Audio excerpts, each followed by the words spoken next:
resultado crucial en la discusión sobre el lenguaje inclusivo, puesto que se suele señalar que el masculino genérico no marcado es aquel que incluye a hombres y mujeres y otras identidades, y que por lo tanto la creación de un nuevo género que abarque una pluralidad de identidades no sería necesario, puesto que ya existe en el español este mecanismo.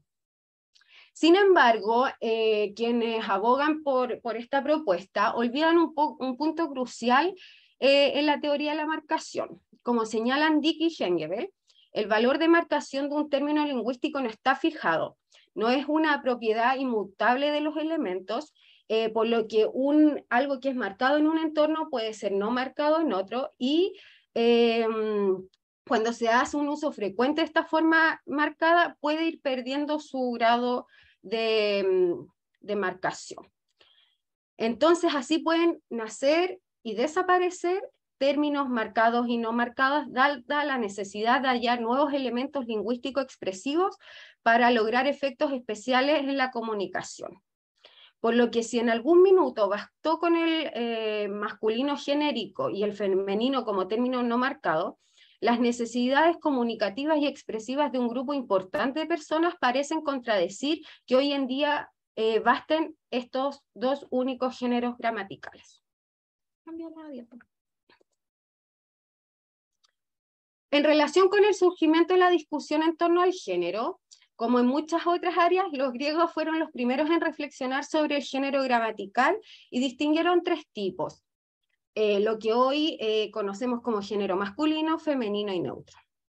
Por otra parte, Dionisio de Tracia añadió lo que hoy se conoce como género común, como sería el caso de él o la pianista, y también el epiceno, como sería, por ejemplo, la ballena o el murciélago. Por su parte, los romanos siguieron la clasificación de los géneros, y de acuerdo con criterios sintácticos determinaron que un sustantivo era masculino si concordaba con he, femenino si lo hacía con hij, y neutro con ho. A lo anterior, Donato añadió lo que hoy conocemos como género ambiguo, y un ejemplo de lo anterior sería el caso de la mar o el mar. Cambia la diapo, si quieres darle más. Ya, ahí. Allá. Durante el siglo XIX, el género fue uno de los elementos lingüísticos que suscitó mayor interés dentro de los estudiosos del lenguaje, ya que de alguna manera se pensaba que esta categoría podía expresar la mitología primigenia o la cosmovisión de los hablantes de las distintas lenguas. Así, durante este periodo comenzaron las primeras disputas ideológicas en torno al género gramatical. A modo de ejemplo, durante este periodo, un lingüista llegó a afirmar que solo los hablantes de una cultura de raza blanca podían hablar lenguas que poseyeran una categoría tan refinada como es el género gramatical, mientras que otros lingüistas comenzaron a reflexionar sobre la inutilidad de las distinciones de las marcas de género y las dificultades que representaban para los aprendices de lenguas con género. Ahora bien, durante los años 70, desde el feminismo comienza la discusión en torno al género como constructo social. Y de esta forma, por extensión, se empieza a problematizar sobre la posible relación entre el género social y el género gramatical. Y ahora, en nuestros días, como sabemos, existe un fuerte debate en torno al uso del lenguaje inclusivo, no sexista y no binario, generando grandes pasiones entre sus detractores y sus defensores, como hemos podido ver. Ahora bien, ¿qué pasa con las posturas oficiales? La Real Academia Española, en un texto publicado en el año 2020 titulado Informe de la Real Academia Española sobre el lenguaje inclusivo y cuestiones conexas, establece que la Real Academia es contraria a cualquier tipo de sexismo y que la institución se encuentra en un proceso de renovación en que la mujer asumirá un papel más relevante. Es importante destacar que en este intento de renovación no se da cabida para ningún otro tipo de identidad fuera de este binarismo mujer-hombre, ni siquiera se mencionan otros tipos de identidades. Por otra parte, plantean que el lenguaje por sí mismo no es sexista, sino que la responsabilidad del sexismo y el machismo es de los hablantes y que hay que erradicar los prejuicios culturales y no así hacer cambios gramaticales. También destacan que las expresiones, por ejemplo, del tipo quien lea este artículo en vez de el que lee este artículo, a pesar de no ser gramaticales, ellos consideran que son innecesarias, ya que, citamos textual, más que una defensa de la mujer, constituye una discriminación hacia los varones, que por otra parte reduce las posibilidades expresivas de la lengua. El informe termina concluyendo que el lenguaje inclusivo supone alterar artificialmente el funcionamiento de la morfología de género en español bajo la premisa subjetiva de que el uso del masculino genérico invisibiliza a la mujer. En resumen, podemos señalar que la RAE plantea la idea de que esto es una cuestión de que las mujeres no se sienten representadas, que de alguna u otra manera es cierto, puesto que, por ejemplo, recién en el año 2001 alcaldesa dejó de definirse como mujer del alcalde para pasar a definirse como mujer que ejerce el cargo de alcalde. Sin embargo, a modo de conclusión, se insiste en que es innecesario, incluso nocivo para la lengua española, el lenguaje inclusivo. Y se señala que es un cambio artificial, pero nosotros consideramos que, y ya sabemos de cambios e imposiciones desde arriba, como por ejemplo sucedió con la eliminación del voceo pronominal, que fue incitado por Andrés Bello. Y por último, también consideramos que la manera en que lleva la discusión reduce a lo femenino frente a lo masculino sin considerar e incluir dentro de la discusión otro tipo de identidades. Ahora cabe preguntarse, ¿qué es el género? El género es una categoría gramatical que difiere de todas las demás, que afectan a los sustantivos. De esta forma, cuando decimos que el número o los determinantes son categorías gramaticales que caracterizan al sustantivo, es porque especifican su significado en cierta manera. Por ejemplo, los pies se diferencia de pie en que el primero se refiere a una pluralidad de pies en lugar de a uno solo. En cambio, el género es diferente. No tiene mucho sentido decir que el género masculino de pie especifica su significado en un sentido estricto. Sin embargo, como sabemos, una de las funciones de las categorías gramaticales es determinar las relaciones sintácticas entre las distintas palabras dentro de una expresión. Así como vemos en el ejemplo que está en la pantalla, aunque tanto rosa como tulipán están en singular, sabemos que roja concuerda con rosa porque ambas palabras están en femenino y tulipán concuerda con amarillo porque ambas palabras estarían en masculino. Cabe señalar que este argumento de que el género es solo concordancia es uno de los más utilizados para señalar por qué no es necesario el uso del lenguaje inclusivo o no binario, puesto que no establece una relación entre sexo biológico y género gramatical. Sin embargo, no debemos olvidar que hasta hace no muchas décadas, en la gramática de la RAE de 1931, se definía género como el accidente gramatical que sirve para indicar el sexo de las personas y de los animales y es el que se le atribuye a las cosas o bien para indicar que no se les atribuye a ninguno. Entonces, cabe preguntarse, ¿cómo se representa el género gramatical en otras lenguas? Para algunas lenguas se ha sostenido que el sexo biológico está en la base de las diferencias entre el masculino y el femenino, pero esta distribución no explicaría el género en los sustantivos referido a las entidades no sexuadas. En las lenguas dravídicas, el cambio parece que es de carácter humano-no humano o racional-no racional, en lo que determinaría el género. Para muchas otras lenguas, como las algoniquias, la distinción básica se fundamenta en el carácter animado o no animado. Un ejemplo muy llamativo de esto y muy bonito es el manambu, que es una lengua de Papúa Nueva Guinea, el que presenta un sistema más complejo en el que hay diferentes criterios para determinar la pertenencia de un sustantivo a uno u otro género. De esta manera, además del sexo, también importan las formas y el tamaño. Esto da lugar a que puedan surgir conflictos sobre cuál es la característica que predomina. Como Scandel Vidal señaló, en esta lengua una mujer grande y mandona podría ser catalogada con género masculino, mientras que un hombre gordo sería catalogado como género femenino.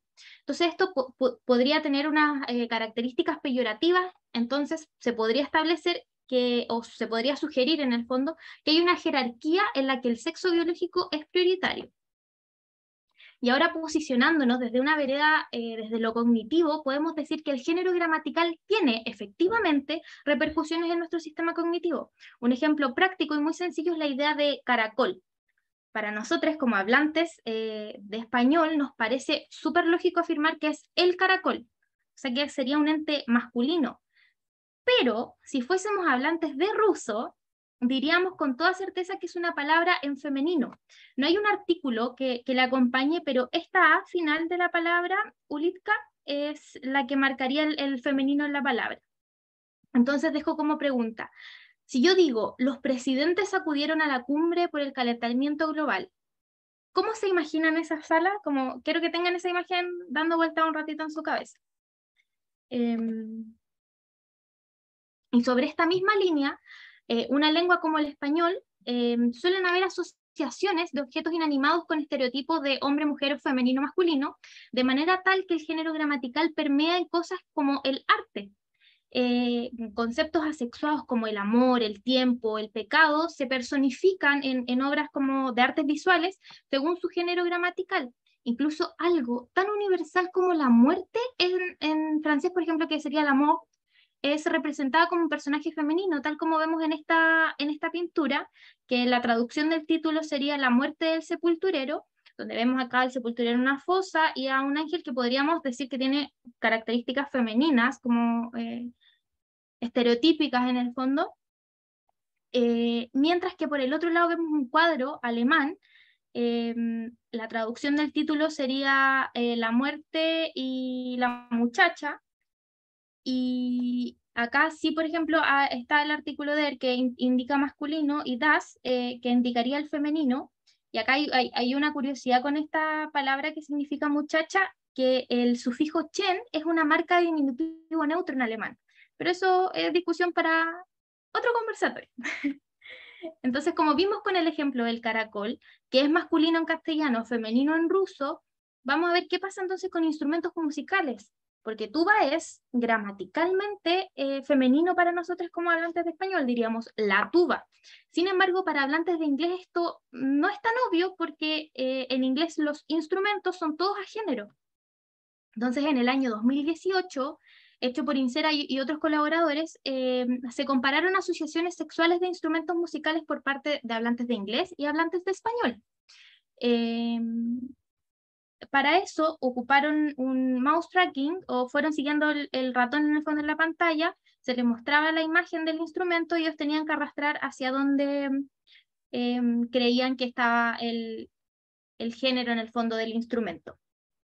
Estudios previos afirmaron que los instrumentos musicales tienen asociaciones con masculinidad y feminidad que no tienen que ver con el género gramatical, pero en los hablantes de español pasó algo particular que en el fondo el género gramatical tenía algún tipo de influencia sobre el resultado del experimento. Entonces, instrumentos más suaves o más dulces como flauta coincidía en el fondo en su género gramatical en español, la flauta, mientras que en otros casos como tuba, que es gramaticalmente femenino en español, fue clasificada como un instrumento varonil. Por otro lado, desde una perspectiva fenomenológica, el filósofo Merleau-Ponty señala que con frecuencia se piensa que el habla consiste en la traducción del pensamiento en palabras y que por lo tanto la comunicación sería una interpretación de los pensamientos del otro mediante su hablar. Esta percepción se basa en el dualismo de la mente y el cuerpo, sin embargo, esa dualidad pretende ser superada por la fenomenología. El lenguaje y el pensamiento serían cosas indisociables, ni los pensamientos ni las emociones podrían separarse del cuerpo, y tampoco se podrían reducir a una formación anatómica, o sea, no tengo acá en el brazo mi aparato de los sentimientos. Y así es como el lenguaje es con lo que habitamos el mundo e interactuamos con los otros. De esta misma manera, el lenguaje nos permite construir el mundo entendido como un entramado de significaciones comunes. Nombrar algo es reconocer ese algo y darle un lugar en el mundo, por lo que las identidades de género fuera del binarismo hombre-mujer se han visto despojadas de este privilegio y la capacidad de construcción, o sea, la falta de un lenguaje que recoja experiencias que vivimos impide reconocer a cabalidad esas experiencias. Si solo un grupo de personas tiene el privilegio de construir el lenguaje, las únicas experiencias comprensibles van a ser las del grupo privilegiado, tal como pasó cuando un grupo de mujeres, después de pasar lo pésimo, pudo construir la significancia de acoso sexual y después de construir la significancia de acoso sexual pudo ser visibilizado, pudo ser acusado y pudo ser castigado en el fondo. Entonces, en resumen, y siguiendo un poco la línea del profesor Guillermo Soto, el sistema de género a lo largo de la historia ya cambió un par de veces, como lo mencionó Camila. Entonces, esto podría efectivamente volver a cambiar. ¿Cuánto va a demorar? Nosotras creemos que es algo que ya está pasando, no lo vemos tan lejano. Lo único sí que podemos afirmar es que los cambios en el vocabulario y en los modos concretos de hablar suceden mucho más rápido que en las gramáticas. Como dijo Horacio, el uso es más poderoso que los césares. Y para finalizar nuestra presentación, queremos dejarles con esta cita del profesor Guillermo Soto, que dice: el estudio de la gramática y de la comunicación lingüística son indispensables para una reflexión fundada de la relación entre gramática, sexo y género. Eso. Muchas gracias. Perdón por los fallos técnicos. Sí, pedimos disculpas por el pequeño fallo técnico. Muy bien, muchas gracias, Camila y Javiera. Si tienen consultas, por favor, vayan anotándolas en el chat. Van saliendo puntos interesantes, ¿cierto? Esta idea con la que partían de que para muchos el lenguaje no es sexista, ¿cierto? Son las personas. Entonces, esa neutralidad del instrumento necesariamente neutraliza cualquier argumento que intente modificar el lenguaje, ¿cierto? Esta idea también de que las intervenciones de hecho han existido sobre la lengua y eso ha impactado en el comportamiento lingüístico. No nos damos cuenta ahora, son procesos históricos, ¿cierto? Pero eso también, ¿cierto?, sirve para invalidar ese argumento de que, bueno, nadie puede decir cómo los demás deberían hablar. Y finalmente la idea de que el lenguaje construye realidad, yo creo que es un punto bastante interesante que se podría retomar en la conversación, sobre todo con la imagen que ustedes nos dejaron ahí con los presidentes que estaban en la sala, ¿cierto? Y nada, el hecho de la muerte, ¿cierto?, etcétera, y su carácter femenino en castellano, claro, tiene mucho sentido. Nicanor Parra no hubiese podido hacer ese poema, ¿cierto?, si la muerte no hubiese sido una señora en castellano. Muchas gracias. Entonces ahora retomamos con Cristian. ¿Está ahí, Cristian? Sí. Sí, ¿qué tal? Muchas Muy buenas tardes. Muchas gracias por la invitación. Realmente un placer y un desafío estar aquí compartiendo este espacio con ustedes. Me siento muy feliz de la invitación y de poder estar con ustedes esta tarde. Lo que les voy a compartir es el producto todavía en marcha de un trabajo colectivo que va a tocar varios temas que ya Camila y Javiera profundizaron. Acá los voy a plantear en relación a otros temas. Y que es una suerte de mapeo, justamente de posiciones de reacción negativa al lenguaje inclusivo no binario, y que es el producto de un trabajo que un grupo de personas hicimos el año pasado para la asociación OTD, Organizando Transdiversidades. Esa asociación estaba preparando un manifiesto en defensa del lenguaje no binario en el contexto chileno de la presentación del proyecto de ley por parte de diputados de ultraderecha para prohibir el lenguaje inclusivo. Entonces, en ese contexto se convoca a personas activistas, a académicos, académicas, a diversas personas a participar en la construcción de este manifiesto, y ahí una de las tareas que tuvimos fue organizar y detectar cuáles eran los argumentos más usados para atacar el lenguaje inclusivo no binario.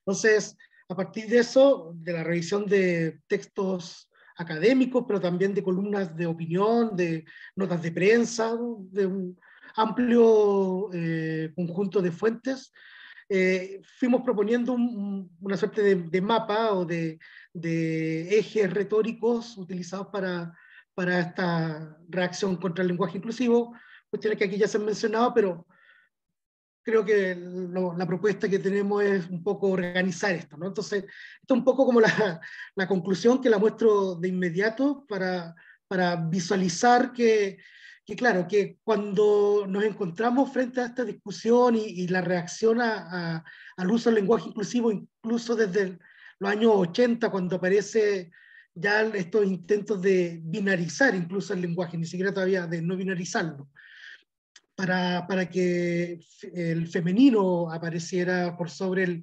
este neutro masculino. Claro, la discusión y la reacción se ha venido organizando en varios ejes. Y varios de estos ejes uno los puede mirar en términos lingüísticos o extralingüísticos, y algunos de estos ejes también son incluso contradictorios entre ellos, ¿no? Entonces, una primera cosa que nos pareció cuando estábamos haciendo este trabajo, que justamente hay un abanico muy amplio de líneas argumentales para atacar o para contrarrestar el lenguaje inclusivo, no binario, y esta viene con un componente lingüístico o de una cierta tradición lingüística bien fuerte en una parte importante de estos argumentos. Entonces, hemos intentado de varias maneras poder organizar esa información. Esta es una propuesta. En primer lugar, visualizaríamos tres grandes ejes. Uno centrado en argumentos lingüísticos, varios de los cuales ya mencionaba Camila y Javiera. Otro centrado en los usuarios y otro centrado en los activistas. Si nos centramos en esta parte de lo lingüístico, observamos 4 corrientes, 4 líneas de argumentación. Una justamente centrada en esta idea del sistema algo como distinto al uso, y por lo tanto en la defensa de un lenguaje, de una lengua española que no sea o que no se abra al lenguaje inclusivo, al lenguaje inclusivo no binario, desde la perspectiva de una distinción que viene de la tradición socialiana. También pasa por Chomsky, hay ejemplos chomskianos en esta discusión, pero que asume una hegemonía entre el sistema y el uso. Acá simplemente pongo un ejemplo, hay muchos en los textos que hemos revisado, pero todos estos ejemplos tienen que ver con tratar de situar la discusión sobre el lenguaje no binario en el plano del uso, en el plano del habla, en el plano de la lengua externalizada y no de la competencia en términos más chomskianos, y que por lo tanto es un fenómeno no lingüístico y que hay que dejar tranquila la lengua española, porque en realidad lo que aquí ocurre es un problema de habla y de usuarios, y se plantea en esos términos justamente para desvalorizar la discusión, ¿no? Como en este ejemplo, estos son problemas de la utilización de la lengua, no están en el sistema la lengua, nada nos obliga a utilizar eso, en cambio el sistema sí nos obliga a seguir el genérico. De Grigelmo, un autor que parece que vamos a mencionar bastante acá en la sesión hoy, porque ya también Camila y Javiera lo mencionaron. Otro ejemplo, tal sexismo y misoginia no son propiedades de la lengua, sino usos de la misma, no son inherentes al sistema, no son sexismos de lengua, sino valores que adquieren en el uso. Y esto también está dicho para quitarle la importancia y no abordar esta discusión desde una perspectiva de transformaciones y de cierta validación desde ejes de poder dentro de la lingüística, como es la RAE. También aquí está toda la discusión, por supuesto, si sigue siendo un eje de poder o no, pero bueno, se instalan así, y mucho de la defensa viene de instalar a la RAE todavía como un eje de poder. El otro componente central en lo lingüístico tiene que ver con el cambio lingüístico.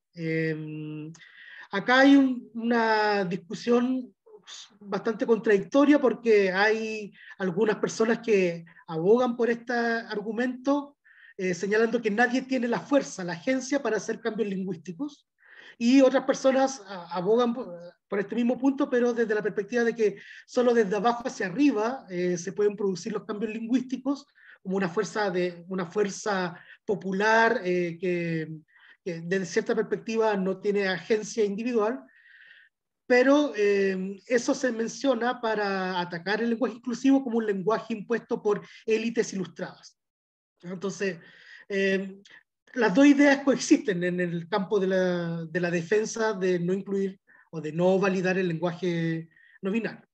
Por ejemplo, la historia de la lengua nos demuestra a nosotros que los cambios vienen siempre de abajo hacia arriba, de manera paulatina, y son admitidos cuando se imponen, pero no afectan a la estructura de la lengua. Además, ahí, Ruiz Mantilla pone una suerte de camisa de fuerza para los cambios, siempre que no afecten a la estructura de la lengua. Entonces, bueno.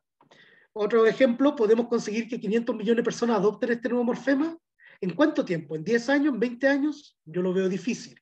Grigelmo, ironizando por supuesto con la posibilidad de este cambio, y siempre poniéndolo en un eje que pareciera ridiculizante, de decir que estos cambios, lo que espera la gente que los propone es que que efectivamente generen un nuevo sistema, ¿no? Un nuevo sistema a lo largo de toda la extensión del español.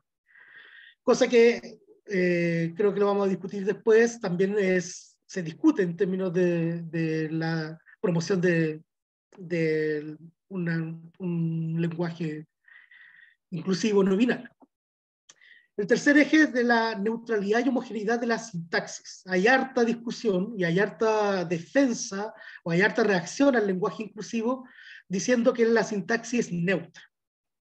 El sistema es la arquitectura esencial de una lengua, el sistema se mantiene rígido en sus límites y estable a lo largo del tiempo, y se asocia esta idea de sistema que nuevamente proviene conceptualmente de la lingüística europea. A esta idea de sistema se le otorga un halo sacrosanto, ¿no? de algo que no puede, de algo que es inmutable finalmente. Puesta en discusión de todo el sistema de flexión genérica en el español. Este proceso no tiene ninguna estabilidad y su uso no es homogéneo ni sistemático. Entonces también hay aquí una idea súper potente en términos de que lo que corresponde es asegurar usos estables, como una idea que toma algunos elementos lingüísticos para defender una idea que dentro de la lingüística está súper superada, que es que las lenguas no cambian, que existe esta suerte de pureza del lenguaje que las mantiene estables y que las mantiene siempre equivalentes a sí mismas. El cuarto eje, centrado en lo lingüístico, es esta discusión que ahí sí Camila y Javiera profundizaron, y es que, a ver, aquí estamos discutiendo sobre género de las personas con nociones de género gramatical, y ahí se produce una confusión, ¿no? Entonces, apuntan a esta idea, desde mi perspectiva contraintuitiva, de que género no es género, de que el género de las personas o el género no es lo mismo, no es equivalente a género gramatical. Parece que ya es inevitable entender el género como sexo. En español, o era simplemente una clase, tipo, o era el género gramatical, que solo muy parcialmente implica sexo. Es algo copiado malamente del lenguaje de las feministas americanas. El masculino y el femenino son rasgos gramaticales que marcan a veces, respectivamente, el sexo del macho y la hembra, mil otras no. Y acá, una de las cosas que llama la atención revisando estos textos, estas fuentes, es que, claro, hay en los últimos años una insistencia muy formalista en el género, en entenderlo solo como concordancia, tal como mencionaban las compañeras anteriormente, y olvidarse de las propias definiciones de género que están en gramáticas más antiguas, donde claramente la primera acepción de género tiene que ver con reconocer que es macho y hembra, como lo he consultado, por ejemplo, en la gramática de Andrés Bello. Entonces, bueno, pero ahí hay todo un núcleo de reacción al lenguaje inclusivo no binario, y bueno, en conjunto son como los ejes que, tomando elementos lingüísticos, generan esta reacción. Cuando nos centramos en los usuarios, lo que encontramos acá es también una línea de defensa tal como fue dada en Argentina o en Francia, sobre todo en términos de un aprendizaje que sería más costoso, o de un procesamiento cognitivo que sería más costoso para las nuevas hablantes.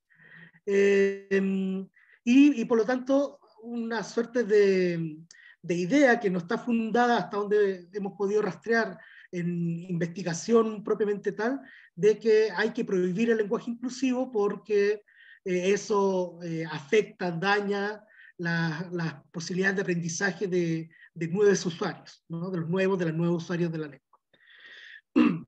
Hay toda una línea de discusión sobre eso que, al menos en la discusión que conocemos desde Argentina y desde Francia, está muy, muy ligada directamente con nociones de patria, con nociones de una única lengua para una única república. Entonces ahí se mezclan varias cuestiones, pero se supone que esa defensa está centrada en las personas y que se verían afectadas por la inclusión de una gramática no binaria.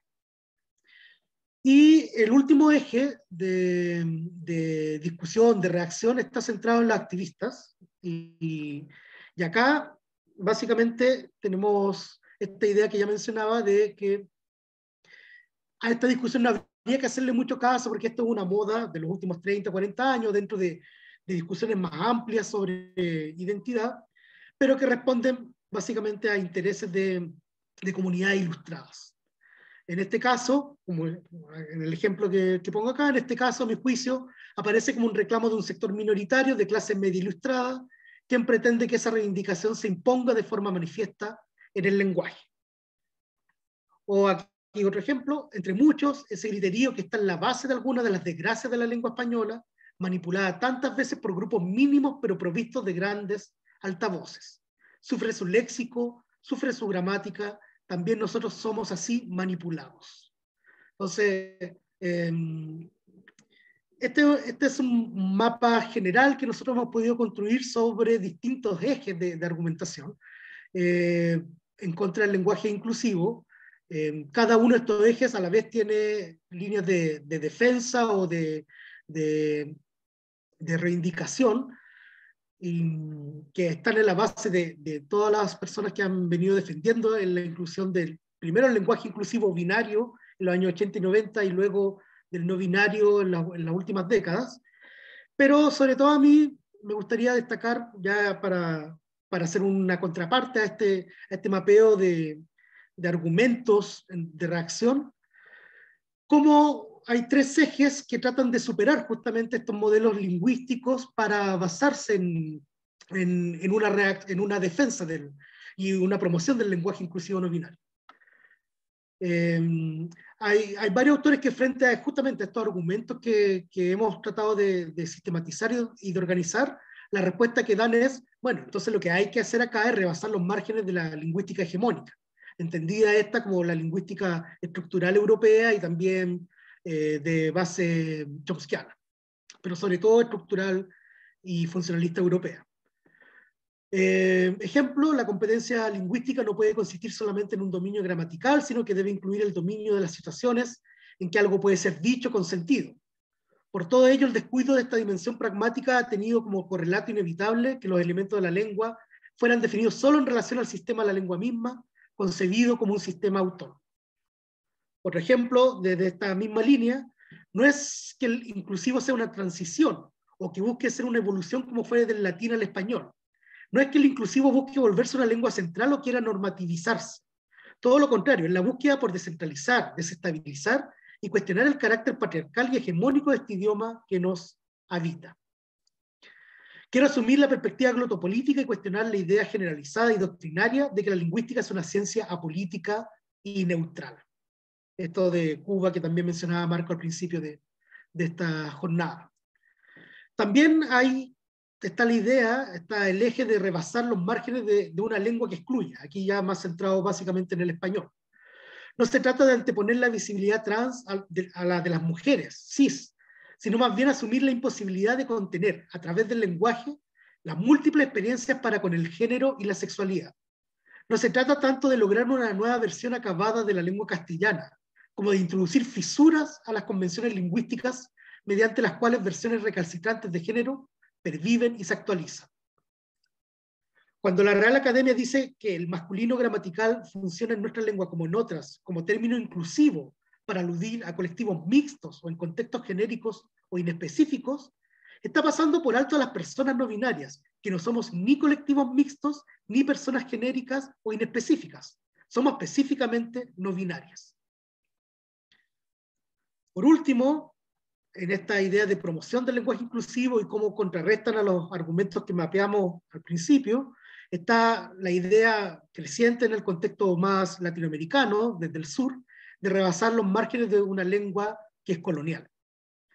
En el caso del lenguaje inclusivo en español es un debate complejo y amplio, pues al contrario de ser una lengua oculta o clandestina, es hablada por más de 600 millones de personas en el mundo, y su esparcimiento ha sido consecuencia del colonialismo, racismo, clasismo, imposiciones por parte de los gobiernos y de una enorme disparidad de género, además de que ha implicado la desaparición de miles de lenguas a lo largo del continente. A mí me parece que este mapeo es bastante ilustrativo de que posiciones en contra del lenguaje inclusivo están posicionándose muy normalmente desde una lingüística hegemónica, o de la lingüística más tradicional y natural que probablemente muchos de nosotros estudiamos en nuestras formaciones. Y la promoción viene también de superar esa lingüística, o de superar algunos supuestos asociados a esa lingüística. Entonces, como una reflexión final de este mapeo, ahí hay una cuestión sobre, por ejemplo, cuando estábamos trabajando en el manifiesto, o en general las bases para este manifiesto, es justamente ir a buscar apoyo al lenguaje inclusivo no binario a los autores clásicos de lingüística, ¿no? Como si ahí va a encontrar un sustento. Puede ser que sí, puede ser que no, pero efectivamente hay algo en todo este proceso de discusión, de reflexión sobre el lenguaje inclusivo que hace un poco salirnos de los márgenes de esa lingüística más tradicional.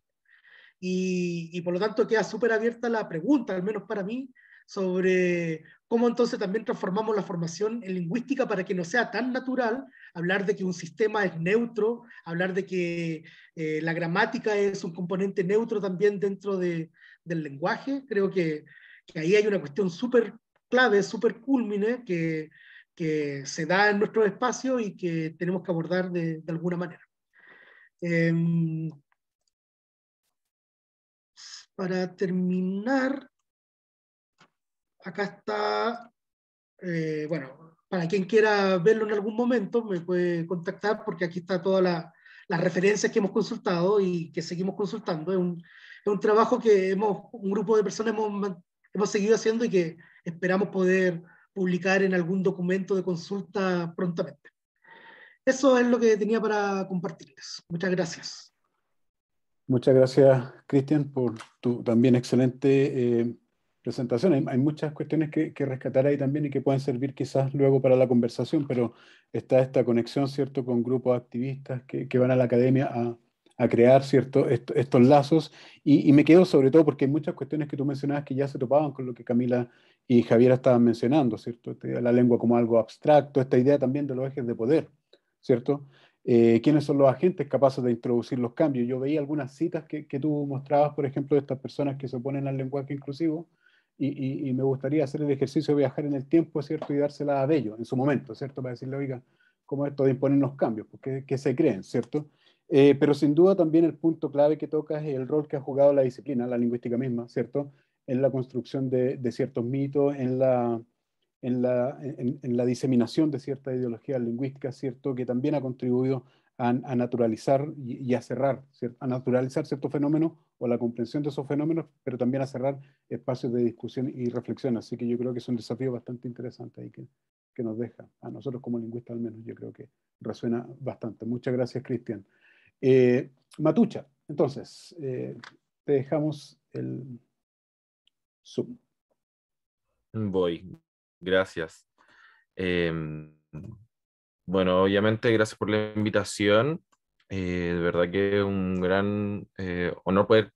Agradezco la invitación de como estudiante, como del magíster, como docente ahora, a poder hablar uno de los temas que ha sido súper controversial y creo que es necesario que nos posicionemos, no solamente como estudiantes o como lingüistas investigadores, sino también como docentes. Creo que mi presentación va a ir un poco allá, recojo mucho de lo que dijo Cristian y mis compañeras, puesto que, ¿qué pasa ahora? ¿Qué hacemos en realidad? ¿Se puede enseñar el lenguaje inclusivo? ¿Se debe enseñar el lenguaje inclusivo? Pero primero que nada me gustaría empezar a hacer un poco de delimitar esto que llamamos lenguaje inclusivo. Se pretende o se ha dicho que el lenguaje inclusivo se ha entendido en más de una postura. Entre ellas está el desdoblamiento, el todas y todos, el femenino genérico, posicionarse ya de un femenino que generalice tanto lo masculino como lo femenino, que sería como el todas, el uso de sustantivos epicenos como las personas, la humanidad, o ahora lo que podemos ver a lo largo de trayectorias desde el 90, 2000 en adelante, que es el uso de la E, la X, el arroba, para poder representar esto del lenguaje inclusivo. Y esto principalmente en oposición al masculino genérico, que es el que mi compañera y Cristina ha hablado de que en realidad esta idea de que el todos ya nos involucra y este es los presidentes dentro de la Cámara, es la idea que nos estaban dejando nuestras compañeras anteriormente. No obstante, lenguaje inclusivo también se ha entendido de otra manera, como una estrategia lingüística desde una posición antirracista, anticapacitista, anticapitalista, anticolonialista, entre otras. Y esto es necesario recalcarlo, puesto que no es solamente es importante que hablemos del lenguaje inclusivo para diversidades sexogenéricas o también para incluir a mujeres que siempre han estado fuera del discurso patriarcal, sino también incluir aquellas identidades que también han sido omitidas en el discurso a lo largo de la historia. Pero me quiero quedar con la idea del lenguaje no binario, puesto que dentro de lo que me he dedicado a enseñar últimamente, que ha sido como gramática española, cabe más esto que el sentido de lenguaje inclusivo a secas, no más que a secas ampliamente. El traductor Artemis López propone el lenguaje binario se divide en dos áreas. Una es el lenguaje no binario indirecto, el cual propone que usar elementos gramaticales para no darle una marca de género. Esto podemos verlo como en los participios en lugar de adjetivos. Por ejemplo, se ha enojado en lugar de está enojada o enojado, o uso de sustantivos epicenos como personas, gente, humanidad, entre otros. Por otro lado, tenemos el lenguaje no binario directo, que es el cual se ocupa como neologismos y neomorfemas. El ejemplo claro sería la E aquí, sería está enojade, o el está enojade, pero marcado con la X. Pero la pregunta que me hago yo ¿es posible enseñar el lenguaje no binario? Voy a repasar un poco los conceptos que ya habían hablado mis compañeras Cristiana anteriormente, que es esto de la gramática y lo que se pasa fundamentalmente dentro de la gramática en el género, que es el género gramatical como morfema flexivo en oposición al morfema, los morfemas verbales, perdón, las flexiones verbales. Entonces, claro, tenemos el género gramatical femenino, que se marca principalmente con la A, y el gramatical masculino, que es la no marca, o nulo, o la O, principalmente. Siendo el masculino como la forma no marcada y genérica, y el femenino como la forma marcada, que ya lo que comentaba anteriormente mis compañeras. Pero además de esto, cada vez que hay un ramo de gramática española, se pasan los sustantivos en general y el tipo de sustantivos, y obviamente los sustantivos que tienen flexión en género y número. Y entre ellos están los sustantivos epicenos que decía que tratan de difuminar este binarismo, y también están los sustantivos de género común, que obviamente incluyen a femenino y masculino y que va a depender del caso como es su expresión, que puede ser la del estudiante o en esta posición mía, le estudiante. Pero me llama la atención y creo que quiero destacarlo, puesto que es una de las batallas que se ha dado constantemente en la discusión del lenguaje no binario o el lenguaje inclusivo con E, es que se pone que el lenguaje inclusivo es solamente un aspecto léxico, es agregar palabras a un diccionario y no en lo que en realidad se toma desde una perspectiva etnopragmática, por ejemplo, que hay autoras que hablan de esto, o desde una perspectiva gramatical, que es un neomorfema. Entonces el nivel no está un cambio léxico, sino que está un cambio de morfosintáctico. Queremos en realidad cambiar el sistema de lengua. Eso es lo que se propone, no solamente cambiar, agregar palabras, el todes, el chiques, el amigues. No es esto. Queremos proponer que la E en realidad puede hacer un cambio morfosintáctico de sistema que lo puede repercutir a una realidad. En esta línea, Andrea Menegotto propone o hace una lectura de este tercer género, el que llama ella. Propone esta lectura de que este es un género gramatical neutro. Bien de las perspectivas chomskiana, la actualiza obviamente, ella actualiza el sentido generativista, y ella propone que existe una lengua E, claro, la lengua externalizada, los discursos en general, y la lengua I, que es cuando nosotros nacemos y empezamos a aprender una lengua. Entonces, ella propone que en los años 80, ella aprendió obviamente la lengua I, este es el dos géneros, el femenino y el masculino.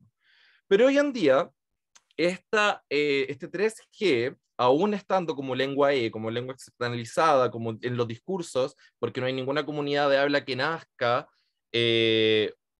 utilizando la E como morfema, todavía, esperemos que podamos hacerlo, y si no la E ahora, poder hacer otra. Y es por lo tanto, ella dice que en realidad este tercer G pues se puede aprender en el camino, puesto que está como lengua externalizada, está dentro de los discursos, y ya nosotros concebiendo esta lengua interna podemos aproximarnos a adquirir el uso de este morfema E para a sustantivos, adjetivos, pronombres, determinantes, cuantificadores.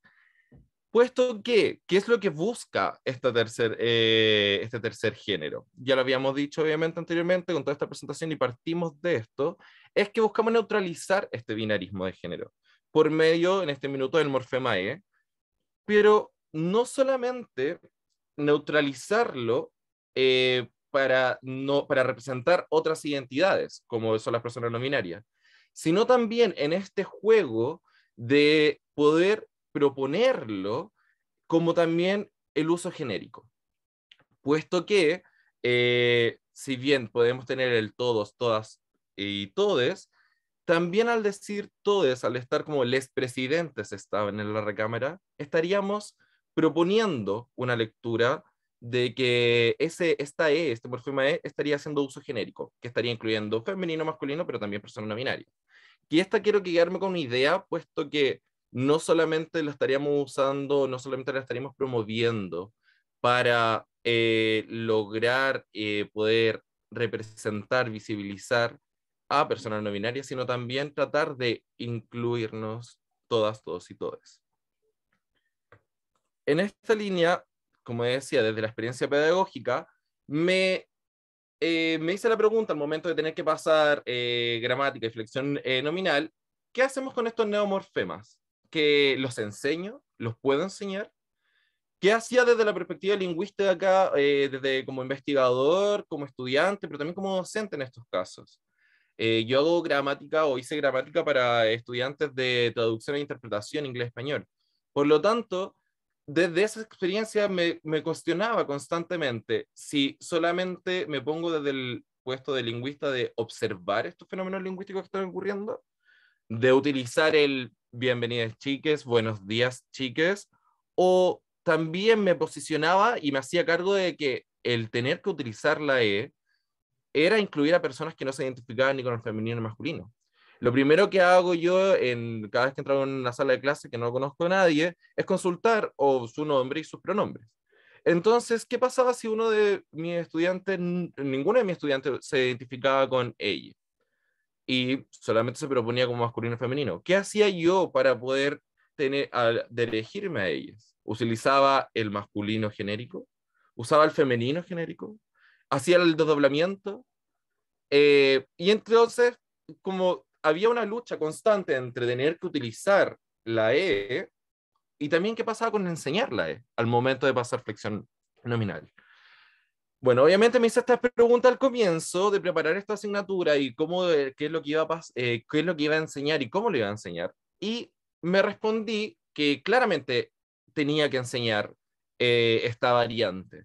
Tenía que enseñarlo como una variante en una aproximación que se iba a estar desarrollando, que está en cambio, pero también no solamente como alguien de conciencia de decir, bueno, aquí no hay nadie que se identifique como no binaria, o no binario, o no binaria, pero tengo que decirlo, esta es una existencia desde una mirada no solamente científica ni alejada de la problemática social, sino tengo que hacerlo por un problema de derechos humanos. Y obviamente con lo que dentro de mis variantes de estudio del lenguaje también me dedico a los estudios de género, entonces tenía esta pugna.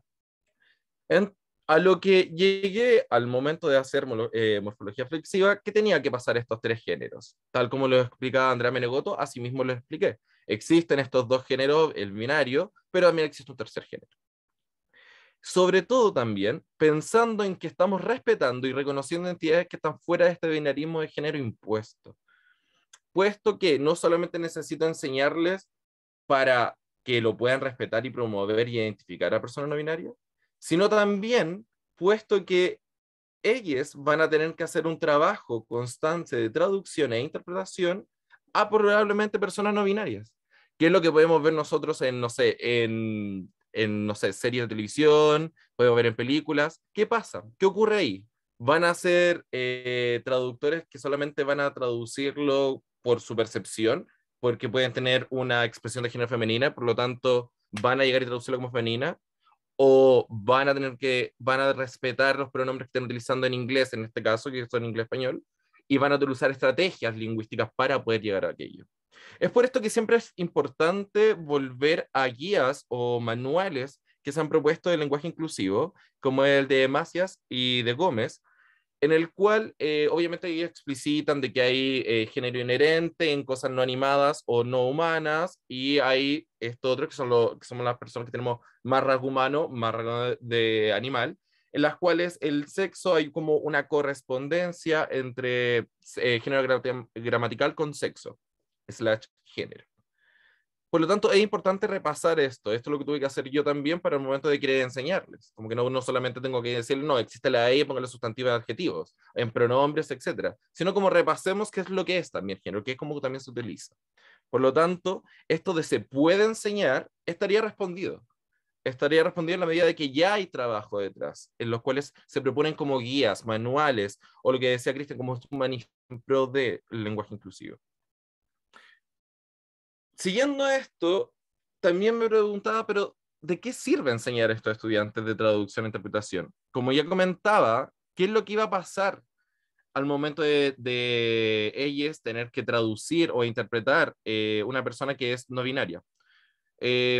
Existen muchos estudios de caso, me gustaría esperar que son pocos, pero en realidad no, son bastantes, en los cuales se utilizan estrategias para poder traducir o interpretar a personas no binarias, dentro sobre todo de estas series. Como dije, está el lenguaje no binario indirecto y está el lenguaje no binario directo. Lo que ocurre usualmente es que se pueden traducir desde una perspectiva con sustantivo epicenos a personas no binarias explícitamente. Pero López propone que este tipo de traducción muchas veces, en vez de promover y respetar a las personas no binarias, lo que está haciendo en realidad es invisibilizando a aquellas personas. Esto principalmente porque no hay traductores especializados en temas de género y no hay traductores especializados en la problemática de qué hacemos con qué hacemos con este lenguaje no binario directo, qué hacemos con la E, qué hacemos con este neomorfema, ¿lo utilizamos? ¿Corresponde utilizarlos para Netflix, por ejemplo? ¿Por qué no es tan problemático que haya una serie de Netflix que se ocupen los pronombres they, them para personas no binarias? Pero sí es más o menos problemático que se tengan que subtitular o doblar misgeriando, voy a decir, o mal generalizando a las personas en esta traducción. Eso es problemático y ahí es donde cae la respuesta de decir por qué debemos enseñarlo, la verdad. No solamente enseñar estos sustantivos epicenos o también enseñar que existen estos sustantivos de género común, sino enseñar estrategia lingüística explícitamente este neomorfema de la E para llegar a traducir. Me pasó que haciendo un curso de metodología de la investigación, un grupo se dedicó a estudiar la traducción audiovisual en subtitulaje y doblaje de una serie que se llama One Day at a Time, y se dedicaron específicamente a ver lo que es el lenguaje no binario y cómo se daba. Claramente, estamos hablando de Netflix. Esta serie One Day at a Time está en Netflix, y ¿qué es lo que pasa? Netflix, obviamente, como una campaña streaming, contrata a sus traductores, probablemente sea precarizado o no sea precarizado, especializados o no especializados en temas de género. ¿Y qué ocurre? Hay un personaje que es no binario, que es Sid, y esta persona dentro de la misma serie está explicando también qué son los pronombres de them, qué es una persona no binaria, pero ¿qué nos llega a nosotros como hispanohablantes? No llega que se traduce por ella, ellas, las dos. Hay uno que otro cambio en categoría gramatical, en lo cual puede pasar, por ejemplo, en adjetivos que están en femenino, pasaban a participios, por lo tanto no había una marca, pero generalmente este personaje estaba mal generalizado. Y es aquí donde donde puede terminar dentro de todo esto. Se todo un semestre trabajando con ellas, viendo qué es lo que se iba a poder ayudándoles, pero es dentro de esto es cuando yo encasillo y termino cerrando esta idea que partió al principio del semestre, qué les enseño en gramática española, luego qué es lo que veo en metodología de la investigación, llego y concluyo de que si no les enseñamos a las personas que estudian lengua, no nos hacemos cargo como docentes, como lingüistas, que conocemos qué es lo que ocurre. Yo, por ejemplo, porque me dedico al estudio de género, pero también sé lo que se está dando en los espacios de estudios del lenguaje. Si no empezamos a enseñar estos neomorfemas, o al menos dar luces que existe, lo que vamos a estar logrando es que luego lleguen traductores e intérpretes que, porque en inglés no es un problema, they, them, ok, funciona, pero luego cuando ya estamos en la realidad, pasamos a la realidad hispanohablante, lo único que se va a producir es, obviamente, faltar el respeto, tener un problema con los derechos humanos de esas personas no binarias, pero en realidad estaríamos promoviendo este sesgo. Si ya esto es un cambio que está en curso, ya lleva bastante tiempo, ¿qué es lo que hacemos? Es llegar y empezar a promoverlo, en llegar a enseñarlo. Ya no solamente si tenemos o no una postura, si es en la lengua se puede cambiar o no. Es decir, tal como la frase que decía Cristian de Artemis López, las personas no binarias existen. Y esto hay que hacerse cargo. Ya no es un tema de que queramos o no, la lengua puede o no puede. Esto está ocurriendo y el no hacerlo estaríamos transgrediendo derechos sociales, derechos humanos, porque ya obviamente hay otros estados y países que se hacen cargo de que existen personas no binarias, pero el lenguaje queda teniendo una posición retrógrada, una posición muy conservadora y de plazo una posición transfoba. Entonces, ¿qué es lo que se puede hacer? Entonces, esto de error traductológico que nombraba en los estudios de caso, se deben evitar y la única forma de realizarlo es promoviendo, enseñando a futuros traductores e intérpretes estas estrategias lingüísticas. Por un lado, la lengua no binaria indirecta, pero sabiendo que esta puede producir una invisibilización a futuro, si es que esta persona se llama a sí misma o usa pronombres they, them, por ejemplo, en inglés, tiene que pasar al español directamente como ella, que es lo que se está usando. Las mismas personas no binarias lo utilizan, por lo tanto deberíamos respetar aquellas formas para poder empezar a promover y empezar a respetar también. Y obviamente neutralizando este binarismo de género, que las personas no binarias lo hacen de per se, porque no se identifican, pero también nosotros como hablantes, como lingüistas, como docentes. Como decía, no quiero volver a repetir, no es suficiente enseñar solamente los sustantivos epicenos y cambiar la categoría gramatical, por ejemplo, de los adjetivos, pasarlo a participio, sino que también es necesario promover una gramática nueva y que existen manuales, se puede conversar, es necesario que la misma gente no binaria pueda verse a sí mismas, puedan disputarle estos espacios, puedan reeducar, no ver a un docente como una persona que lo sabe todo, sino también tiene que aprender y debe aprender de experiencias propias. Y por esto es decir que promover la enseñanza de este neomorfema en este minuto es una E, en un futuro puede cambiarse, así lo mismo les hablantes no binarios lo realizan.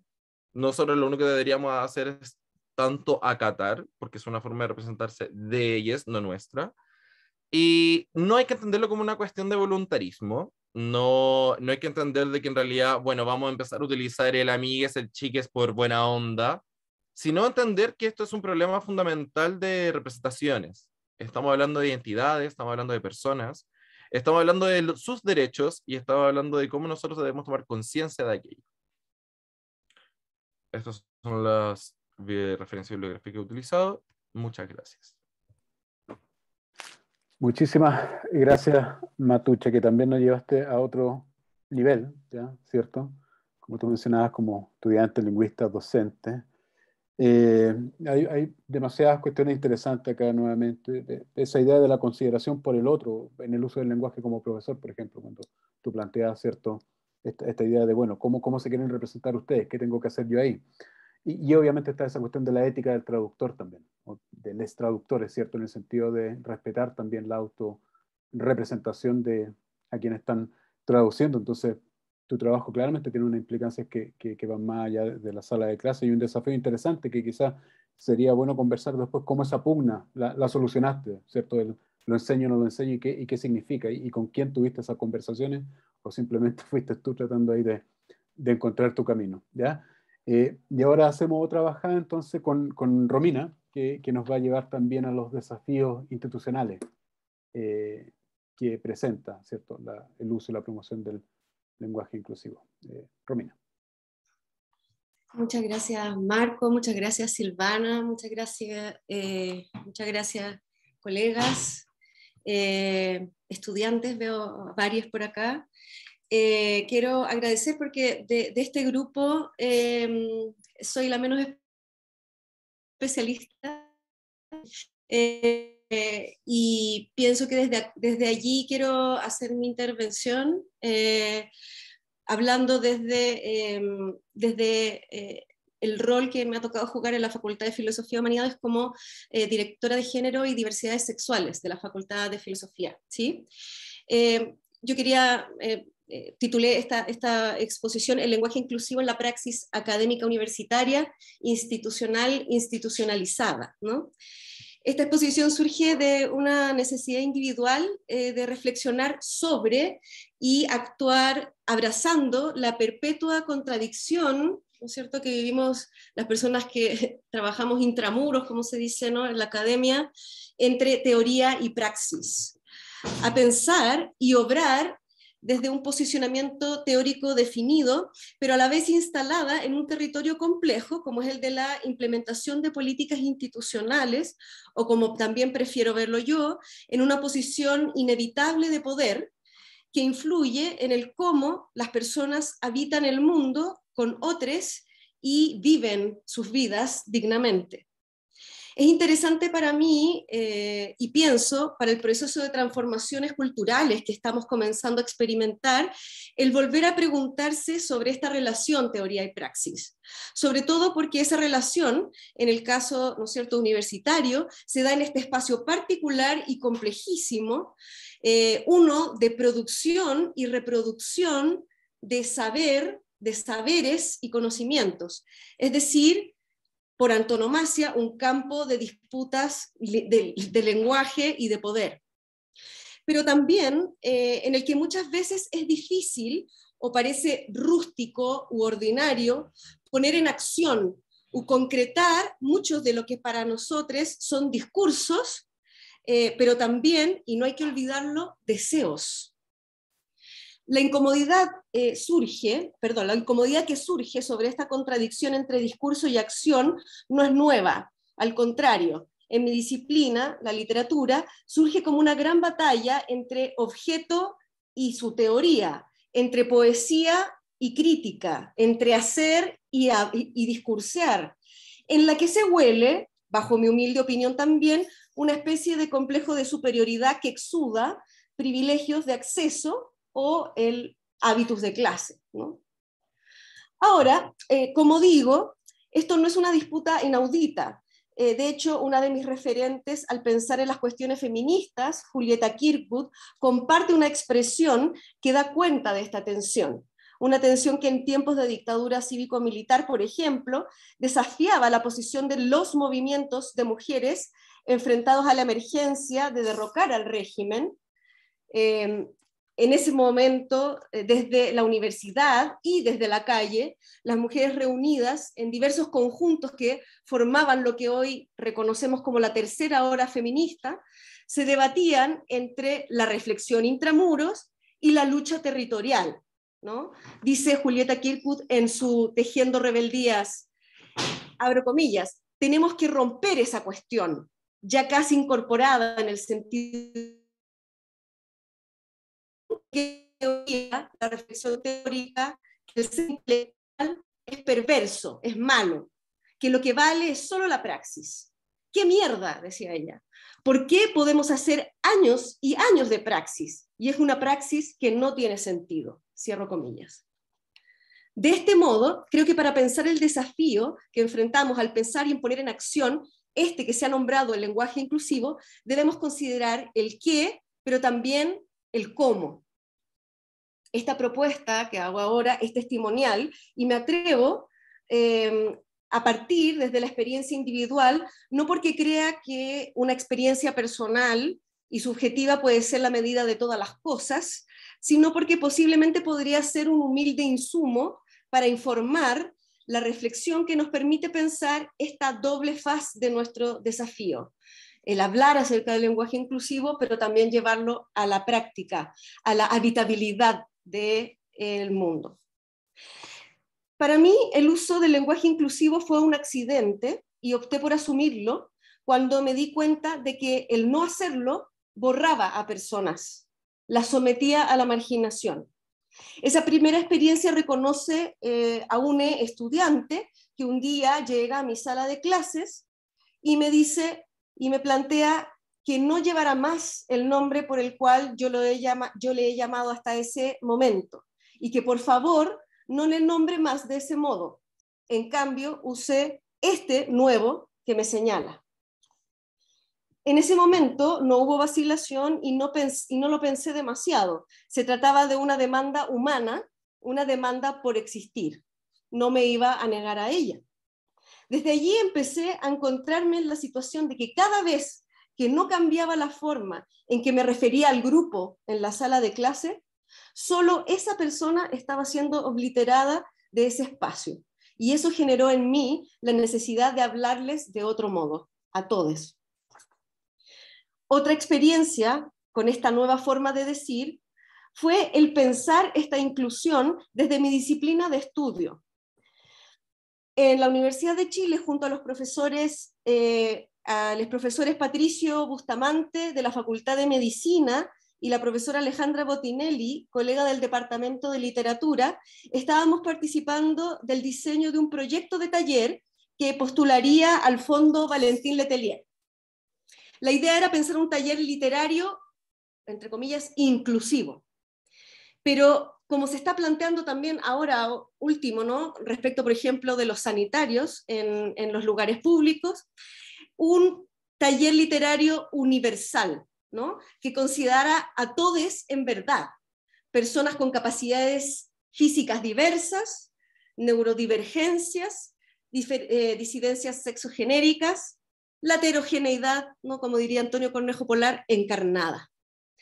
El desafío era cómo hacer un taller literario, considerando los atributos de este producto cultural, la literatura, con personas que no ven, que no escuchan y que no perciben todas del mismo modo.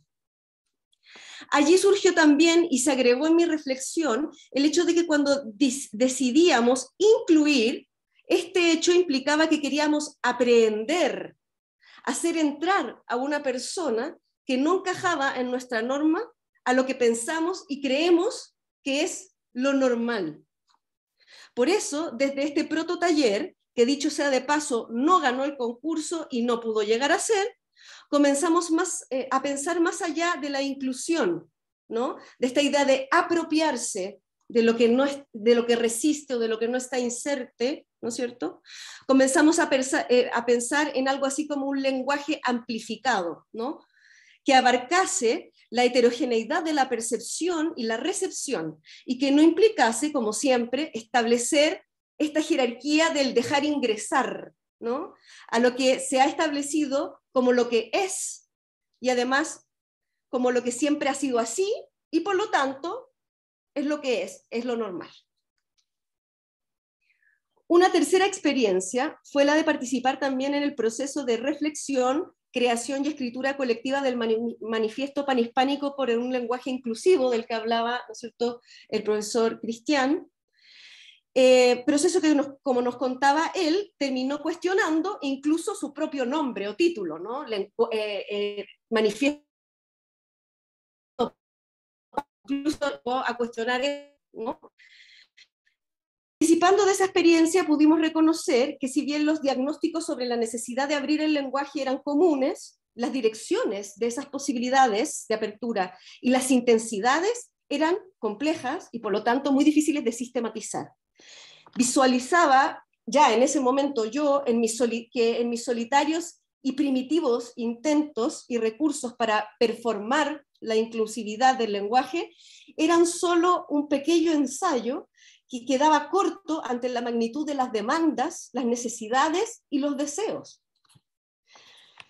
Por otro lado, con mucha sorpresa, comenzamos a ver que la lucha contra las violencias de género comenzaron precozmente, y esto con mucho, quiero decirlo con mucho cuidado, precozmente en relación a las disputas y atolladeros que nos impone la realidad, a cuajar en protocolos institucionales, incluso en leyes como la de identidad de género o la 21.369, ¿no es cierto?, que se puso en acción en septiembre pasado, que implican una batería de instrumentos de sanción que pueden ser muy complejos en el escenario de tensión que estamos viviendo y de avance y resistencia en el que nos encontramos.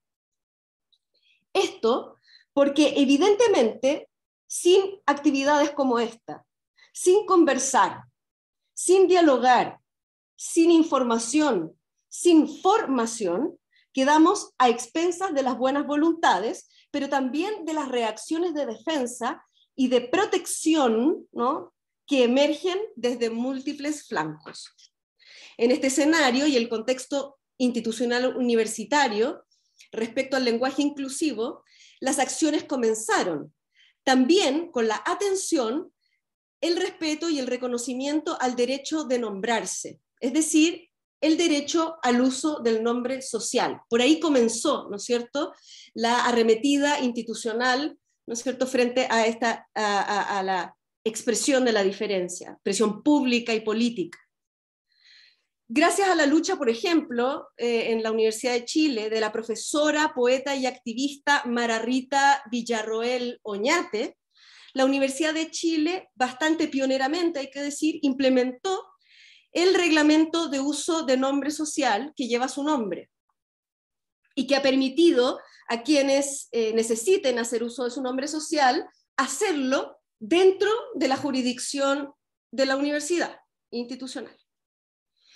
En este sentido, desde la experiencia con lo personal, nuevamente, surge una política que intenta, como verse en sus declaraciones, disminuir y luego erradicar las violencias de género, que en este caso tienen que ver con la violencia de no ser llamada por el nombre escogido.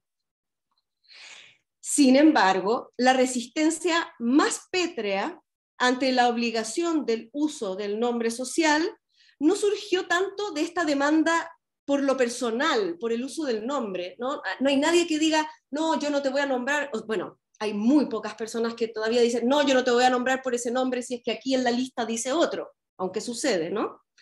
Pero no sucede tanto desde esta demanda por lo personal, por el nombre, sino precisamente, más bien, se parapetó a partir del hecho de que tales cambios implicarían pronto una modificación, como decían los compañeros aquí, a las reglas del lenguaje. Y eso era imposible de aceptar, ¿no? La resistencia surgió cuando los nombres a cambiar no señalaban una selección, por ejemplo, del opuesto binario, y cuando a eso se añadió el uso de pronombres que designaran precisamente ese no binarismo. De hecho, el año 2021, momento en el cual recibimos la mayor cantidad de solicitudes para hacer uso de nombre social en la universidad, en nuestra facultad, la Contraloría de la universidad, ¿no es cierto?, denegó varias de las solicitudes de uso de nombre social por transgredir estas solicitudes lo que se llama, ¿no es cierto?, el espíritu de la ley. La Contraloría se oponía a que los estudiantes no tomaran seriamente el espíritu de la norma que constituía el reglamento y que quisieran cambiarse el nombre como quien cambia una decoración, ¿no? Sin razón, cualquier nombre, ¿no?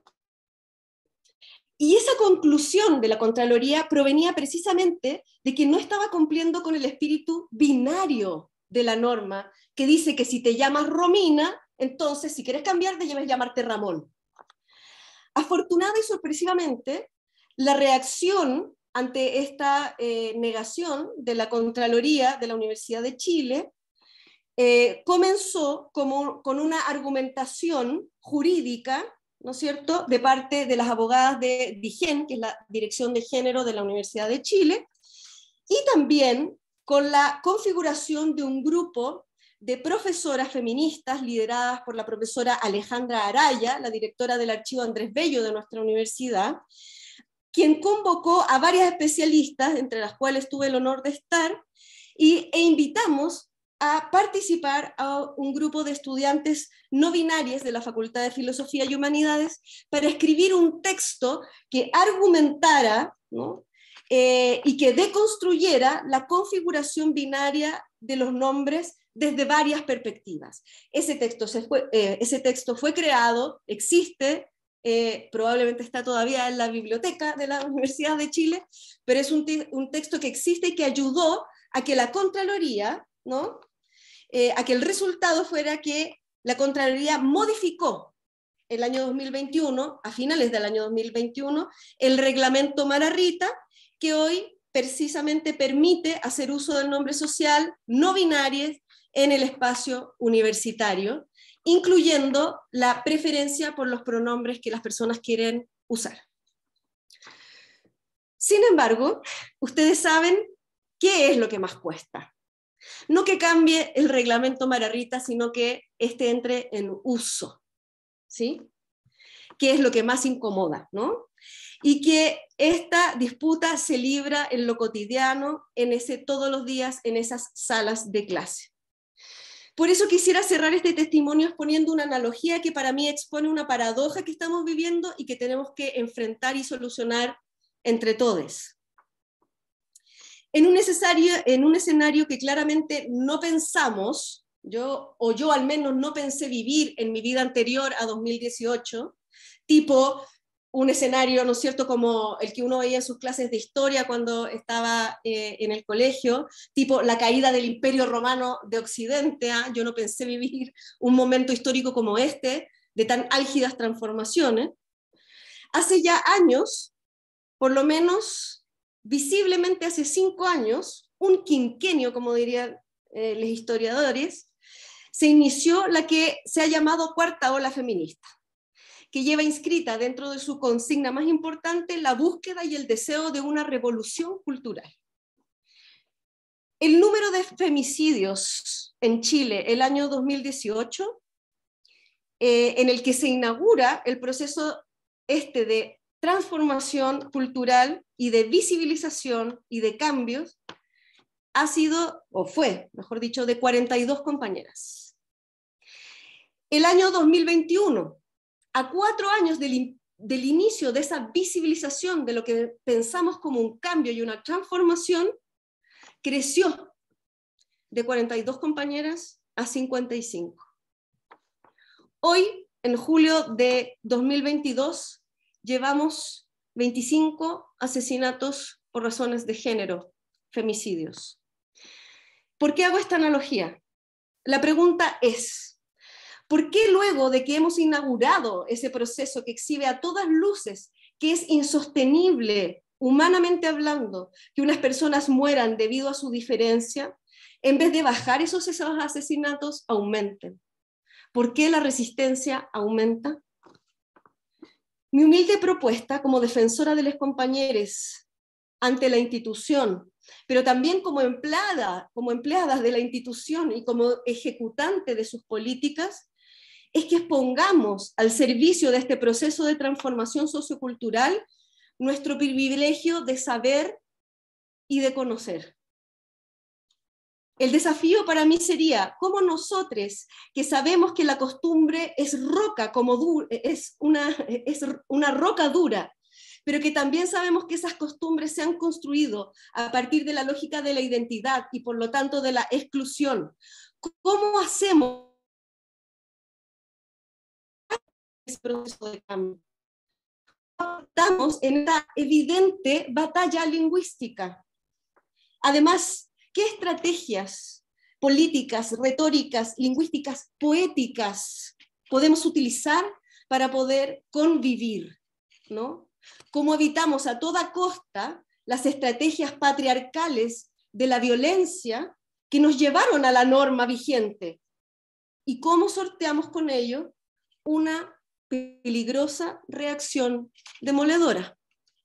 El otro día miraba en el Twitter al cual soy bastante adicta, un comentario de una persona que decía, la gente de izquierda progre no sabe, no tiene idea la reacción que se está formando a través, ¿no es cierto?, la reacción que se está configurando respecto de las transformaciones que esta izquierda progre está liderando, ¿no? Me preocupa esa reacción, me preocupa. Y me gustaría pensar en cómo nosotros podemos ayudar a no utilizar las mismas estrategias patriarcales de la violencia para poder, como insisto, convivir juntos. Eso, muchas gracias por la invitación. Muchas gracias, Romina. Tener esa experiencia institucional, pero de primera persona, creo que es valiosísimo, porque precisamente cuando tú apuntas ahí a esta idea del hablar de los fenómenos, pero luego encarnarlos en la práctica, bueno, hay todo un desafío. Y lo último que plantea, yo creo que también es una preocupación, que al menos yo comparto, ¿cierto? Y que motiva un poco este conversatorio. ¿Por qué la reacción está aumentando cuando al parecer vemos tantos avances, ¿cierto? En tantas áreas como la que estamos discutiendo ahora, ¿cierto? ¿Y qué podemos hacer al respecto? Yo creo que se plantean tantos desafíos porque la conversación pública hoy ya no está basada sobre la razón ni la evidencia, ¿ya? La mentira se ha instalado, ¿ya? Por decirlo así. Y eso complica, sin duda, el debate que podamos tener. Hay actores que tienen una voz y una influencia increíble, como Christian Barken, como lo mencionaba yo al principio, y lo pongo en la palestra por lo mismo, ¿cierto? Porque tienen esa desfachatez que, sin embargo, al parecer nadie, ni en televisión, ni en ningún lado donde los invitan, ¿cierto?, es capaz, bueno, de encarar. Yo creo que los desafíos son muchos, y como tú planteas ahí, ¿por qué esa resistencia está aumentando? Bueno, da harto para pensar, la verdad. Si tenemos unos minutos y si tienen ganas, quizás podríamos tener algunas preguntas de la audiencia, no sé, a quienes han presentado hoy, alguna opinión quizás, algún comentario, sería ideal, obviamente, es la idea de estos espacios también. Si quieren la grabación me pueden escribir, voy a escribir acá de nuevo el correo para hacerles llegar entonces la grabación del conversatorio ahí a marcespi@uchile.cl. Bueno, eso. No sé si los y las expositores quieren decir algo también, algún pensamiento que haya quedado ahí colgando un poco y que les interese desarrollar un poco más.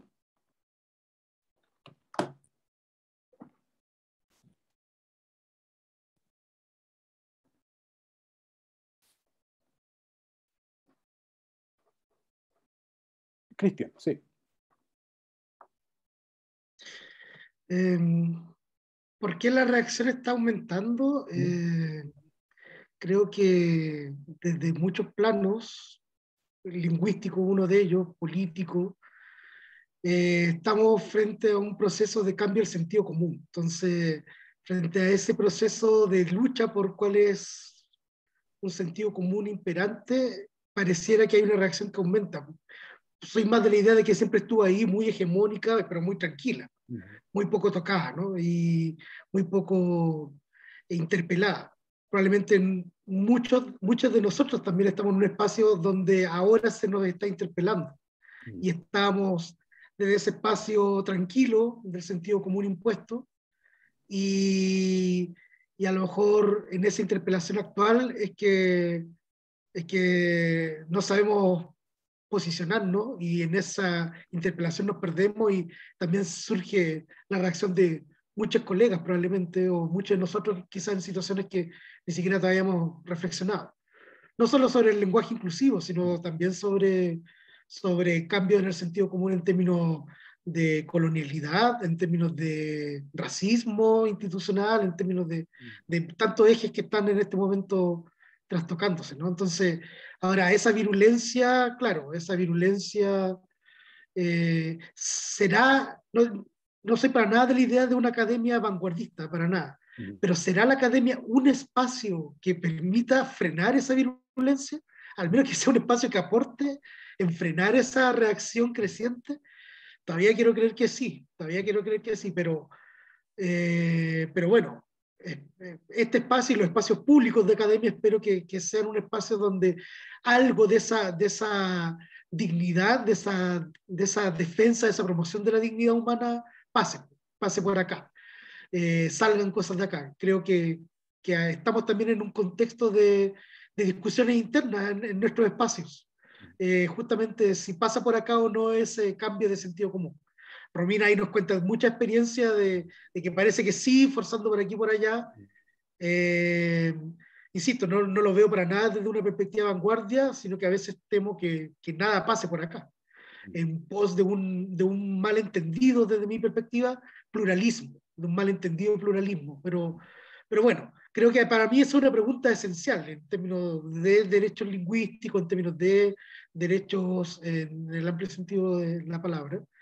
Y por eso también una reflexión súper permanente en términos de esa praxis, de esa teoría como dialoga.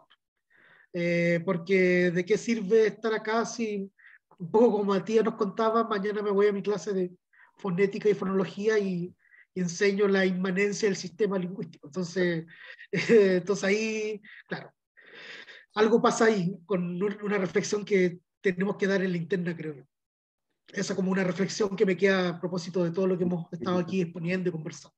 Sí, yo creo que lo que planteas también es re importante para nosotros. Obviamente nosotros creo que estamos en un espacio, como decía, en una jurisprudencia, como decía Romina, ¿cierto? Donde ciertas cosas pueden suceder, ¿cierto? Al menos en este espacio se van a garantizar ciertos derechos, pero no podemos olvidar que aún estamos en un espacio que quizás no representa a toda la sociedad. Aquí Amor y Rabia dice, a modo de comentario, enseño el módulo de competencia lectora en un preuniversitario.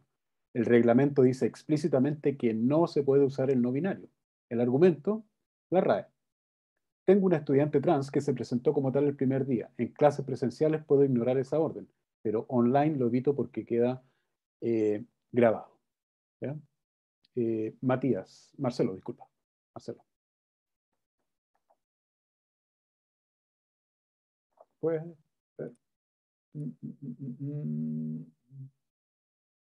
¿cómo lo hago para...? Ahí sí, ahí sí. Bueno, primero quiero dar las gracias por el espacio. Creo que estas instancias son las que de a poco van construyendo y aportando al crecimiento en general en estas temáticas, al desarrollo en estas temáticas a nivel de la sociedad en general. Me hubiese encantado ver más colegas, yo soy de la Facultad de Medicina de la Chile, me hubiese encantado ver más colegas acá presentes. Y bueno, me sumo a las palabras de Cristian. Una de las cosas que a mí me llama mucho la atención desde que estoy en la universidad, bueno, hace poco supe que la universidad tuvo este reconocimiento, ¿cierto? Como por promover la diversidad y el respeto a las diversidades sexogenéricas.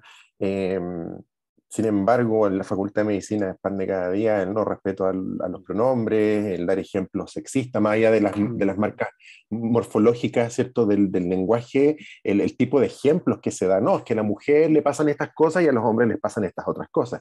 Eso es pan de cada día. Entonces, claro, yo creo que como reflexión también es como lo que decía Cristian, desde la academia, no solo desde las distintas aristas de la función académica, sino que también lo que estamos enseñando en pregrado.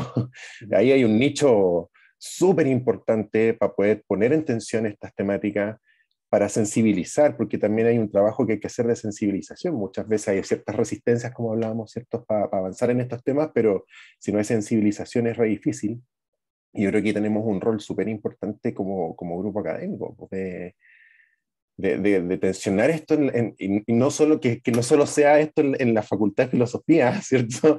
Sino que en todas las facultades, ojalá de la universidad, si somos una institución pública, que tenemos tenemos un rol, y el rol está quedando como casi al mismo nivel, digamos, no lo quiero decir peyorativamente, pero de lo que es la industria de la educación finalmente. Ahí nos estamos quedando y tenemos algo más que ofrecer, creo yo, a la sociedad, y que tiene que ver con qué estamos enseñando, ¿no? Así que, no, nada, sumarme a las palabras de Cristian, a todo lo que han dicho también el resto de expositores y expositoras, y sumarme también a esto de que tenemos un rol ahí pendiente. Eso, muchas gracias por el espacio. Muchas gracias, Marcelo. Sí, compartimos también esa preocupación, y a nosotros, como decía Cristian, ¿cierto?, como decía Matuche también, como lingüista nos plantea bastante desafío, porque implica salirse de un canon, ¿cierto?, implica salirse de de una norma de lo que es la lingüística que enseñamos. Yo creo que esos son debates abiertos, o sea, es parte de la motivación de estos espacios, en el entendido de que hay cuestiones prácticas, que obviamente problemas prácticos que hay que tratar de solucionar, como toda esa discusión también que muchas veces se plantea en el sentido de que, claro, están ustedes hablando del lenguaje inclusivo, pero los femicidios siguen, ¿cierto? Las condiciones materiales de las personas no mejoran necesariamente, ¿cierto? Esto es básicamente para muchos un placer de diletantes, ¿cierto? Matías y Catalina dicen, el colegio de mi hermanita tampoco aceptan las identidades no binarias, incluso hay una estudiante trans a la que no dejan asistir con la falda del uniforme, coartando su expresión de género. Es interesante ver cómo eso no se ve como censura, cómo eso no se ve como intervención, ¿cierto? Cómo eso no se ve como un mandato de una autoridad que tiene el poder precisamente para coartar, ¿cierto? Se presentan casi como la salvaguarda de lo normal, lo correcto, lo apropiado, etc. O sea, todo ese debate va a continuar. Bien, no sé si alguien más tiene algún comentario, alguna consulta. El momento ahora. Matías, Javiera, no sé, Camila.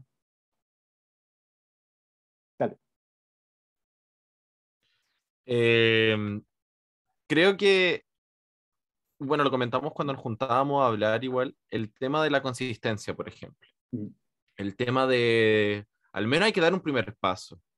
Creo que tiene que ver con eso, como que concentralizarse y preguntarse siempre como el respetar las identidades en general. Como que creo que a partir de ahí, y como la experiencia comentada de la Romina, como partir de decir, ya claro, si alguien me está diciendo que en realidad se siente invisibilizado porque yo no nombre a esa persona, o no lo nombre, o no la nombre, no le nombre como debiese nombrar. Creo que ya partir y hacer un juego, por último, de decir buenos días, chiques, ya obviamente es algo. Ya partimos de que, de hecho, Andrea Menegoto parte diciendo eso, es como, ya que las personas nos cuestionemos, que no, por ejemplo, cuando estábamos en un espacio de mujeres-hombres y nombrar a mujeres y hombres, que estamos en un espacio que probablemente haya personas no binarias, bueno, nombrar con la E.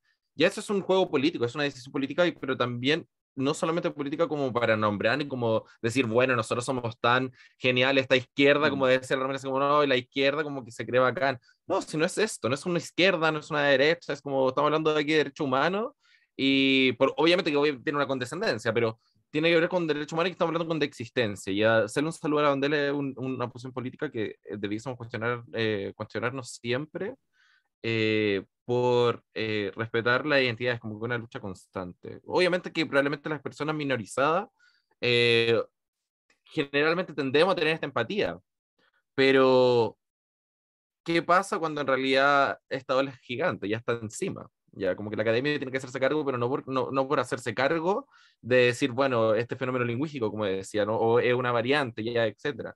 Como diciendo, la ola está encima. Ya que hay que hacerse cargo de esto. ¿Qué hacemos? ¿Nos quedamos, nos subimos al carro o nos pasa por encima y quedamos como personas retrógradas, nos quedamos como los conservadores, nos quedamos como personas que en realidad no nos estamos haciendo cargo de lo que está ocurriendo y caemos en discursos de odio? Como que eso es lo otro, como que la vereda al frente es eso.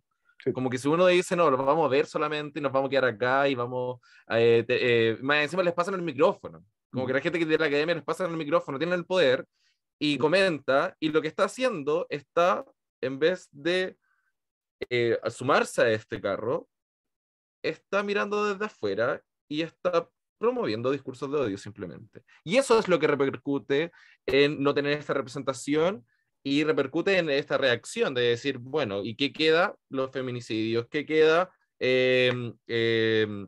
Crímenes de odio.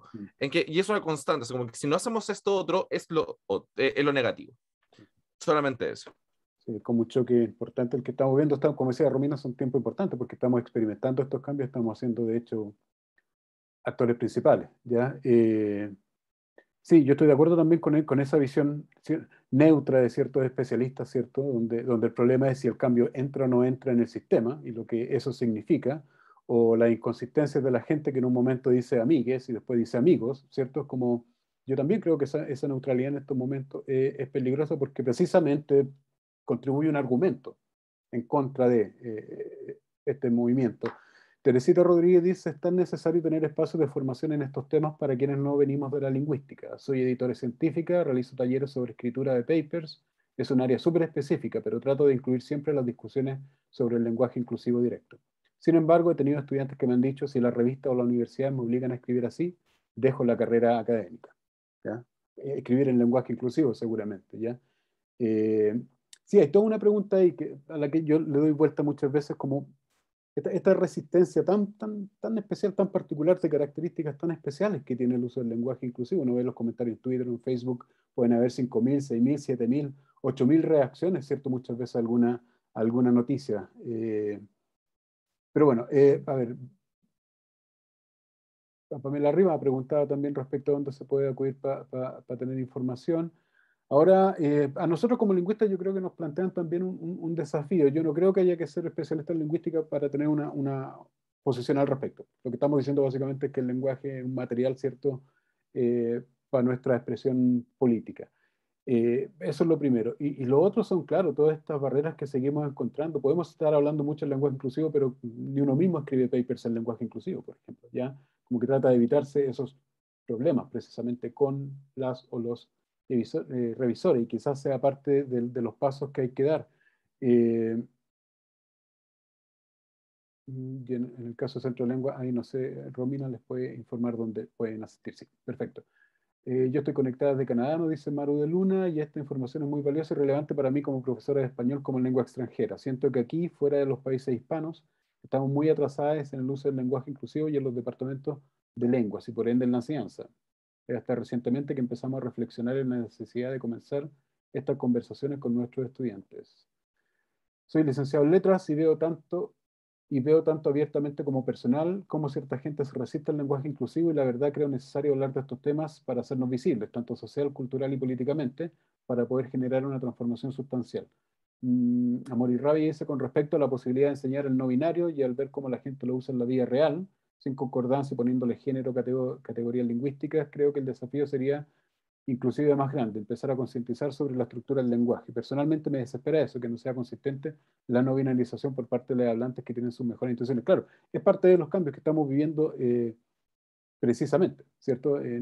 Estamos vigilando creo yo, algunas partes de nuestras expresiones. Ya decir, como decía Matucha, ¿cierto?, estimadas estudiantes, ya es una marca. Ya me posiciona a mí, al menos como hablante, como un sujeto político en cierto lugar y no en otro, independientemente de las inconsistencias que luego, ¿cierto?, en las que pueda incurrir. ¿Ya?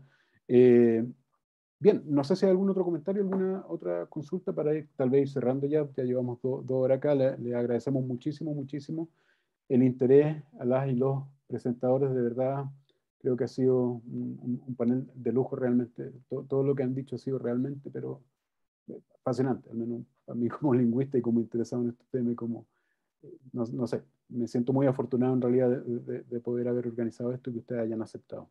Igualmente a Silvana, ¿cierto?, y a la coordinación del Magíster por aceptar también esta iniciativa, facilitarla y promoverla. Creo que es súper importante también tener ese apoyo institucional. Así que bueno, eso, no sé si tienen más consultas, más comentarios.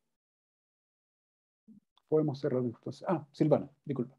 No, Marco, gracias. Yo solamente me quería sumar a tus palabras, agradecer a Romina, a Camila, a Javiera, a Matucha y a Cristian y a ti, Marco, por el trabajo que realizaron, que creo que es súper importante, que fue un muy buen espacio, que se dijeron cosas realmente interesantes que nos invitan a reflexionar, y ojalá que podamos repetir esta instancia. Ya vemos que quizás incluso se podría hacer algo interfacultades, que podríamos ampliarlo un poco más, y que ojalá que podamos hacerlo, concretarlo.